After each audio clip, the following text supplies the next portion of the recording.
Morning students. कल हम व्यष्टि का चैप्टर नंबर 2 उपयोगिता कर रहे थे। आज हम पहले रिवाइज कर लेते हैं थोड़ा सा, उसके बाद फिर हम आगे करते हैं। तो कल हमने पढ़ा था उपयोगिता क्या होती है। तो हमें पढ़ा कि वस्तु और सेवाओं का उपभोग कर आवश्यकताओं की जो संतुष्टि प्राप्त करने की शक्ति होती है वो उपयोगिता कहलाती है। फिर उपयोगिता के प्रकार पढ़े थे, कुल उपयोगिता और सीमांत उपयोगिता। कुल उपयोगिता सीमांत उपयोगिता का योग होता है और सीमांत उपयोगिता में हमने पढ़ा था कि जहाँ वर्ड आएगा सीमांत या एम जहाँ पे लिखा है वहाँ पे अतिरिक्त और परिवर्तन शब्दों का प्रयोग किया जाएगा और डेल्टा के साइन का प्रयोग किया जाएगा। तो इसमें क्या आएगा कि वस्तु की अतिरिक्त इकाई प्राप्त करने के लिए दूसरी वस्तु के वो अतिरिक्त इकाई प्राप्त करने के लिए कुल उपयोगिता में जो परिवर्तन आता है उसे हम सीमांत उपयोगिता कहते हैं। TUN-1 फिर हमने इन दोनों के डायग्राम पढ़े थे और इन दोनों के बीच में संबंध पढ़ा था। जैसे हमने पढ़ा था कि जो TP होता है वो पहले बढ़ेगा तो MU जो है वो घटेगा, लेकिन क्या रहेगा, पॉजिटिव धनात्मक रहेगा। फिर हमने पढ़ा था सेकंड कि जब TU अधिकतम और स्थिर होगा तो जो MU है वो 0 हो जाएगा। और थर्ड हमने पढ़ा था जब TU घटेगा तो MU जो है वो घटेगा, लेकिन क्या हो जाएगा, ऋणात्मक या नेगेटिव हो जाएगा। उसके बाद फिर हमने पढ़ा था कि ना उपयोगिता मापने के 2 प्रकार होते हैं। एक होता है मात्रात्मक और गणनात्मक और दूसरा होता है क्रमबद्ध और गुणात्मक। जब मात्रा के आधार पर मापते हैं तो वो मात्रात्मक कहलाता है और जब गुणों के आधार पर या क्रम के आधार पर मापते हैं तो वो क्रमबद्ध या गुणात्मक कहलाता है। अब मात्रात्मक में हम 2 नियम पढ़ते हैं जो गॉसिन के द्वारा दिए गए थे। गॉसिन का फर्स्ट नियम जो है वो कहलाता है हास्यमान सीमांत उपयोगिता का नियम, जिसमें अन्य बातें समान रहने पर जैसे जैसे आप वस्तु की इकाइयाँ बढ़ाते जाएंगे सीमांत उपयोगिता घटती जाएगी। और दूसरा है सम सीमांत उपयोगिता का नियम जो गॉसिन का दूसरा नियम है, जिसके अनुसार अन्य बातें समान रहने पर जब जो वस्तु जिसका हम उपभोग करते हैं उससे जो प्राप्त संतुष्टि होती है,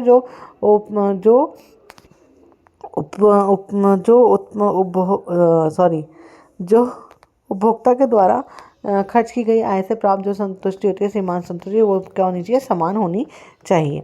समान है उसे हम सम सीमांत उपयोगिता का नियम कहते हैं। फिर हम पढ़ेंगे आज कि गुणात्मक या क्रमबद्ध में क्या आता है। तो उसमें हम तटस्थ वक्र पढ़ते हैं। गुणात्मक मतलब गुणों के आधार पर हम अच्छा बुरा बता सकते हैं, हम जो उपयोगिता है उसे माप नहीं सकते। तो गुणों के आधार पर या क्रमबद्ध के आधार पर हम तटस्थ वक्र, जो एक नया कॉन्सेप्ट है इसमें, वो आया है जो इसके द्वारा दिया गया था। तटस्थ वक्र जो होता है उसको हम डायग्राम से याद कर लेंगे, जो 2 वस्तुओं के संयोगों को दर्शाता है, जिसे उपभोक्ता अपनी दी गई आय और वस्तु की दी गई कीमत पर खरीदने के लिए खरीदता है और समान संतुष्टि प्राप्त करता है और दोनों वस्तुओं के बीच में तटस्थ रहता है। अब आपको कैसे याद करना है, सबसे पहले आपको याद रखना है कि 2 वस्तुएं होंगी, ठीक है। एक वक्र है जो क्या दर्शा रहा है, 2 वस्तुओं के समूह दर्शा रहा है, जिसे कौन खरीदेगा, जिसे उपभोक्ता कैसे खरीदेगा, अपनी दी गई आय से खरीदता है और उसकी जो वस्तु की दी गई कीमत पर खरीदता है और उसे क्या प्राप्त करेगा, समान संतुष्टि प्राप्त करेगा और दोनों वस्तुओं के बीच में तटस्थ रहेगा। तो आपको ये कीवर्ड्स याद रखने चाहिए कि 2 वस्तुएं हैं, उपभोक्ता की आय है, वस्तुओं की दी गई कीमत है, समान संतुष्टि है और दोनों वस्तुओं के बीच में उपभोक्ता तटस्थ है। इन सबको आप मिला देंगे तो इसकी डेफिनेशन बन जाएगी। फिर हम पढ़ते हैं तटस्थ वक्र की विशेषताएं। तो तटस्थ वक्र की जो विशेषता है, पहली विशेषता है कि ये क्या होगा, हमेशा देखिए गिरता हुआ है ना, मतलब ऊपर से दाईं तरफ झुकता हुआ या फिर ऋणात्मक है, ठीक है। तो ये पहला आएगा कि ये हमेशा कैसा होता है, ऋणात्मक होता है। ऋणात्मक क्यों होता है, क्योंकि हम एक वस्तु की इकाई बढ़ाने के लिए दूसरी वस्तु की इकाइयों का त्याग कर रहे हैं। उसके बाद दूसरा क्या होगा, ये हमेशा उन्तोदर होता है। उन्तोदर मतलब कॉन्वेक्स। एक होता है नतोदर जो हमने पढ़ा उत्पादन संभावना वक्र, कॉनकेव, और एक होता है उन्तोदर जो होता है कॉन्वेक्स, ठीक है। तो ये उन्तोदर होता है और ये उन्तोदर क्यों होता है, क्योंकि एक नई दर है जिसका नाम है प्रतिस्थापन या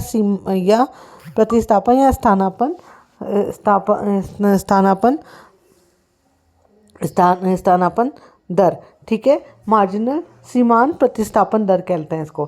जैसे आप वस्तु की इकाई बढ़ाते जाओगे, दूसरी वस्तु की इकाइयों का त्याग करते जाओगे, ठीक है। तो वो क्या होता है, जैसे आप इकाई बढ़ाते हो वैसे वैसे वो जो वस्तु होती है दूसरी, उसका उसका त्याग कर रहे हो आप, वो घटती जाएगी। तो उसे हम सीमांत प्रतिस्थापन दर कहते हैं। तो इसकी भी परिभाषा वैसी ही होती है जैसे अवसर लागत की होती है, बस लिखने का तरीका थोड़ा सा अलग करना है। बाकी आप अगर परिभाषा लिखेंगे तो उसमें कोई दिक्कत नहीं आएगी। अवसर लागत वाली जो परिभाषा है वो आप MRS में लिख सकते हैं। ठीक है। तो पहली विशेषता क्या है कि ऋणात्मक है। दूसरी विशेषता क्या है, ये उंतोदर है। तीसरी विशेषता है कि ये कभी एक दूसरे को नहीं काटते। कौन? तटस्थ वक्र कभी भी एक दूसरे को नहीं काटते, क्योंकि अगर एक दूसरे को काटेंगे तो ये कभी भी संतुष्टि का निर्धारण ढंग से नहीं कर पाते। और चौथा है, जितना ऊंचा तटस्थ वक्र होगा उतनी ही संतुष्टि क्या होगी, ज़्यादा होती है। ठीक है। तो ये इसकी 4 विशेषताएं हैं। उसके बाद तटस्थ वक्र में हम ये पढ़ते हैं कि एक आपके क्वेश्चन आता है कि पूर्ण जो वस्तुएं होती हैं, परफेक्ट सब्स्टिट्यूट, पूर्ण प्रतिस्थापन वस्तुएं, इनमें तटस्थ वक्र जो होता है वो ऋणात्मक बनता है और सीधी रेखा बनती है ऐसे। ये आपका तटस्थ वक्र है। पूर्ण प्रतिस्पर्धा या पूर्ण स्थानापन्न, सॉरी प्रतिस्पर्धा नहीं, परफेक्ट सब्स्टिट्यूशन गुड का पूर्ण प्रतिस्थापन या स्थानापन्न वस्तुओं का। और एक होते हैं पूर्ण पूरक वस्तुएं। पूर्ण पूरक वस्तुओं में कैसा बनेगा, ये एल शेप में ऐसे बनेगा। ये आपको याद रखना है। ये किसमें बनेगा, ये वाला जो है पहला वाला, ये बनेगा पूर्ण स्थानापन्न वस्तुओं में। ठीक है। और ये वाला जो है एल वाला, ये बनेगा पूर्ण पूरक वस्तुओं में। ठीक है। अब पूर्ण प्रतिस्थापन या पूर्ण स्थानापन्न वस्तुएं या पूर्ण पूरक वस्तुएं कौन सी होती है, मतलब ऐसी वस्तुएं जो एक साथ प्रयोग में ली जा रही हैं। ठीक है। लेकिन इनका कोई तोड़ नहीं। जैसे आप सॉक्स पहनते हैं, सॉक्स हमेशा एक जैसे दिखते हैं दोनों, तो वो पूर्ण प्रतिस्थापन वस्तु होगी। ठीक है। और पूरक वस्तुओं में भी जो वस्तु एक साथ यूज़ होती हैं एल शेप पूर्ण रूप से, तो वह ऐसी कभी कोई वस्तु पाई नहीं जाती है, लेकिन हमारे यहाँ पर कंसेप्ट है इसलिए हम इसे पढ़ते हैं। ठीक है। उसके बाद जो तटस्थ वक्र है, ये जो कंसेप्ट है ये किसके द्वारा दिया गया, हिग्स के द्वारा दिया गया। एक आता है तटस्थ मानचित्र। तटस्थ मानचित्र क्या होता है, देखिए ये है अपना तटस्थ मानचित्र जो अलग अलग तटस्थ वक्रों को दर्शाता है। ठीक है। अलग अलग तटस्थ वक्रों को दर्शाता है। ये क्या दर्शाता है, ये हर एक उपभोक्ता की रुचि को, उसकी प्राथमिकताओं को, उसकी पसंद को दर्शाता है, जो उपभोक्ता प्राप्त करता है और अधिकतम संतुष्टि को प्राप्त करता है। ठीक है। तो ये क्या दर्शाएगा, आप सिंपल लैंग्वेज में याद कर सकते हैं कि तटस्थ मानचित्र तटस्थ वक्रों का समूह दर्शाता है। और ये किसके द्वारा दिया गया, ये जॉनसन के द्वारा दिया गया। तटस्थ वक्र का और भी कई नाम है। तटस्थ वक्र का एक नाम है उदासीन वक्र, एक नाम आता है अंदिमान वक्र। ठीक है। आपको कई नाम मिलेंगे आपके एग्ज़ाम में, लेकिन आप सिर्फ इंग्लिश में याद कर लीजिए। IC मतलब इंडिफरेंस कर्व, वहाँ एक ही नाम मिलेगा, वहाँ आपको कन्फ्यूजन नहीं होगा। फिर नेक्स्ट हम इसमें पढ़ते हैं बजट रेखा। बजट रेखा क्या होती है, बजट का दूसरा नाम है कीमत। कीमत किसकी, दो वस्तुओं की, दो वस्तुओं की कीमत को दर्शाती है, उसे हम क्या कहते हैं, बजट रेखा कहते हैं। अब इसको कैसे लिखना है, देखिए ये है अपनी बजट रेखा। ये यहाँ पे PY मतलब वस्तु Y की कीमत और यहाँ वस्तु X की कीमत। तो ये जो रेखा है ये दिखा रही है, ये दो वस्तुओं की कीमतों को दर्शाती है, जो उपभोक्ता अपनी दी गई आय में खरीदने के लिए क्या है, तत्पर रहता है। ठीक है। तो इसे हम क्या कहते हैं, बजट रेखा। इसका दूसरा नाम है कीमत रेखा। और इसका जो ढाल होता है, पूछा जाता है इसका ढाल कैसा है, ऋणात्मक।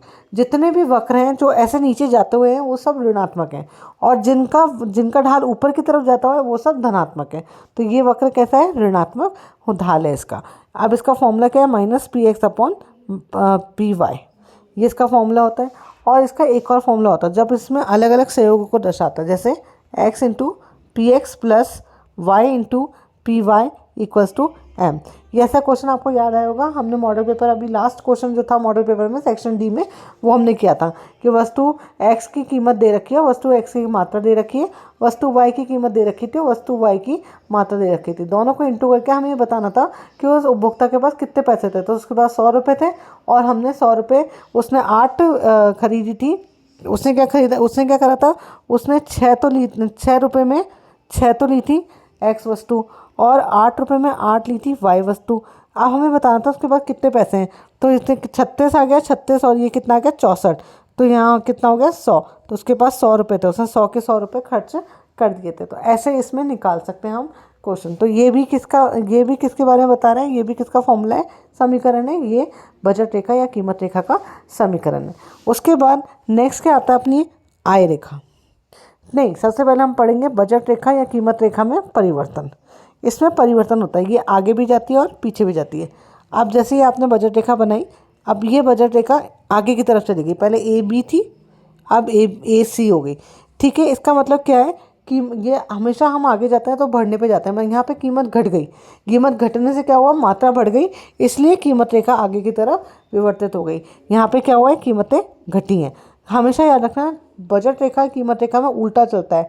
आगे का मतलब बढ़ना नहीं होता, आगे का मतलब कीमत का घटना होता है। और अगर ये पीछे की तरफ आ जाए, अगर ये ऐसे ही ये पीछे की तरफ आ रही है, जैसे ये आपका ए बी है, अब क्या हुआ, कीमत बढ़ गई, तो ये क्या हो गया, ये पीछे की तरफ चली जाएगी, क्या बन जाएगी, ए सी बन जाएगी।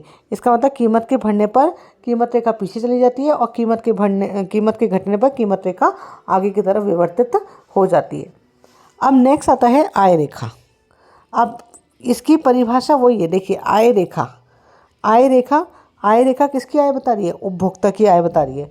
उपभोक्ता की आय, जो उपभोक्ता दो वस्तुओं को उनकी दी गई कीमत पर खरीदने के लिए तत्पर है। वहाँ हमने क्या बताया था, दो वस्तुओं की कीमत, जो उपभोक्ता अपनी दी गई आय में खरीदने के लिए तत्पर है। यहाँ हम क्या बता रहे हैं, उपभोक्ता की आय। सबसे पहले आय की बात हो रही है, तो उपभोक्ता को फर्स्ट नंबर पर आपको लिखना है कि उपभोक्ता की आय बताता है जो उपभोक्ता अपनी दी गई वस्तु को उनकी दी गई कीमत पर खरीदने के लिए जिसमें तत्पर होता है, उसे आय रेखा कहते हैं। अब आय रेखा कैसे बनती है, तो ये आपकी आय रेखा है। अगर आय बढ़ जाएगी तो आय रेखा आगे की तरफ चली जाएगी, और आय घट जाएगी तो आय रेखा पीछे की तरफ चली जाएगी। ये आय है, इस आय रेखा में आय बढ़ते ही वो दोनों वस्तुओं की मात्रा को बढ़ाएगा। अब वो कितनी बढ़ाएगा, वो उसके ऊपर डिपेंड करता है। तो ये आय रेखा हो गई। ठीक है, उसके बाद नेक्स्ट आया हमारा उपभोक्ता संतुलन। अब उपभोक्ता संतुलन कब होता है, जब उपभोक्ता दोनों वस्तुओं को अपनी दी गई आय में और वस्तुओं की दी गई कीमत पर खरीद लिया, और खरीद कर अधिकतम संतुष्टि प्राप्त कर लिया। उसे किसी भी प्रकार का कोई परिवर्तन करने की आवश्यकता नहीं है। मतलब सबसे पहले उसने क्या करा, दो वस्तुओं को खरीदा उनकी दी गई कीमत पर, अपनी दी गई आय में, और उससे क्या प्राप्त करी, अधिकतम संतुष्टि प्राप्त करी। समान संतुष्टि आएगी तटस्थ वक्र की डेफिनेशन में, और उपभोक्ता संतुलन में आएगी अधिकतम संतुष्टि प्राप्त करता है। अब इसकी दो शर्त होती हैं। पहली शर्त क्या है कि तटस्थ वक्र हमेशा क्या होना चाहिए, बजट रेखा या कीमत रेखा का से स्पर्श करता होना चाहिए, मतलब उससे टच करता होना चाहिए। और दूसरा क्या है कि तटस्थ वक्र हमेशा उन्तोदर होना चाहिए, तभी उपभोक्ता संतुलन क्या होगा, स्थापित होगा। जैसे मैं आपको डायग्राम से बताती हूँ, ये देखिए ये अपनी बजट रेखा, और ये अपना तटस्थ वक्र। दोबारा बनाते हैं।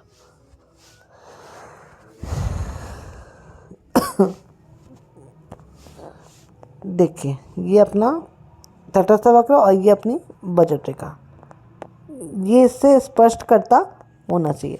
आप समझ जाइए, क्योंकि ये थोड़ा सा मैं मोबाइल पे पढ़ा रही हूँ, तो थोड़ी सी दिक्कत हो सकती है, बोर्ड पे नहीं पढ़ा रही। ठीक है, तो ये तटस्थ वक्र इससे क्या होना चाहिए, स्पर्श करता हुआ होना चाहिए, स्पर्श करता हुआ होना चाहिए। और ये कैसा होना चाहिए, उन्तोदर होना चाहिए। ठीक है, तभी उपभोक्ता का संतुलन स्थापित होगा। अब यहाँ पर देखिए, ये अपना IC1 है, ये IC2 है, और ये IC3 है। अब IC1 है ना, इसमें क्या है, बजट रेखा स्पर्श नहीं कर रही, भाई उन्तोदर तो है पर बजट रेखा स्पर्श नहीं करी, इसका मतलब उसको यहाँ पे अधिकतम संतुष्टि नहीं मिल रही। IC3 में ये ऊपर वाला जो है, इसमें भी बजट रेखा स्पर्श नहीं कर रही, और ये उसकी बजट के बाहर है। लेकिन IC2 में बजट रेखा स्पर्श कर रही है, और ये IC वक्र जो है वो उन्तोदर भी है। दोनों शर्तें पूरी हो रही है। इसका मतलब ये जो ई बिंदु है, यहाँ पर उपभोक्ता का संतुलन स्थापित हो गया। ठीक है, जहाँ पर उसे अधिकतम संतुष्टि प्राप्त हो रही है। मतलब MUX बटा PX बराबर MUY बटा PY बराबर MUM अपन M हो गया। मतलब जो PX, मतलब जो वस्तु X खरीद रहा है, उस जितनी दी गई कीमत पर उससे संतुष्टि प्राप्त हो रही है सीमांत, और उसके बराबर Y वस्तु की कीमत में खरीद रहा है तो Y वस्तु की सीमांत उपयोगिता संतुष्टि प्राप्त हो रही है, उपयोगिता प्राप्त हो रही है, और जितने उसके पास पैसे थे उससे उसको संतुष्टि प्राप्त हो रही है। तो ये सब क्या है, बराबर है। इसका मतलब उपभोक्ता क्या है, संतुलन में है, उसे किसी भी प्रकार का कोई परिवर्तन करने की आवश्यकता नहीं है। अब हार जो हमने पढ़ा उसमें हमने क्या क्या पढ़ा, हमने तटस्थ वक्र पढ़ा, ठीक है, जो आपके 2 नंबर में आता है। और फिर हमने पढ़ा तटस्थ वक्र की विशेषताएं जो मिलाकर 4 नंबर में आती है। उसके बाद हमने पढ़ा कि बजट रेखा 2 नंबर में, और छोटे वाले जो क्वेश्चन आते हैं इसमें बजट रेखा का ढाल कैसा होता है, उसका फॉर्मूला क्या है, ये सब। और जो एक न्यूमेरिकल है 4 नंबर का वो। उसके साथ हमने आय रेखा पढ़ा, आय रेखा में विवर्तन और बजट रेखा में विवर्तन पढ़ा। उसके बाद हमने उपभोक्ता संतुलन पढ़ा जो 4 नंबर में आएगा। जब उपभोक्ता संतुलन वाला आप क्वेश्चन अटैम्प्ट करेंगे उसमें आप तटस्थ वक्र भी लिखेंगे, बजट रेखा भी लिखेंगे और आय रेखा भी लिखेंगे। उसके बाद उसके बाद उपभोक्ता संतुलन की 2 शर्तें लिखेंगे, फिर उपभोक्ता संतुलन का डायग्राम बनाएंगे और फिर उसकी व्याख्या करेंगे। व्याख्या करना मैंने आपको सिखा दिया था। इसी के साथ आज उपयोगिता वाला जो टॉपिक है वो ख़त्म होता है। कल हम मांग शुरू करेंगे। थोड़ा मेरे गले में दिक्कत होने के कारण मैं ज़्यादा देर तक का वीडियो नहीं बना सकती, इसलिए। और मुझे ऐसा लगता है कि ज़्यादा लंबा वीडियो होता है तो बच्चे बोर हो जाते हैं। हमें बोर नहीं करना, हमें तो पढ़ना है और अच्छे नंबर लेकर आना है। तो आप इसे रिवाइज कीजिएगा। कल हम मांग पढ़ेंगे और फिर आगे कंटिन्यू करेंगे। Thank you so much. नमस्कार।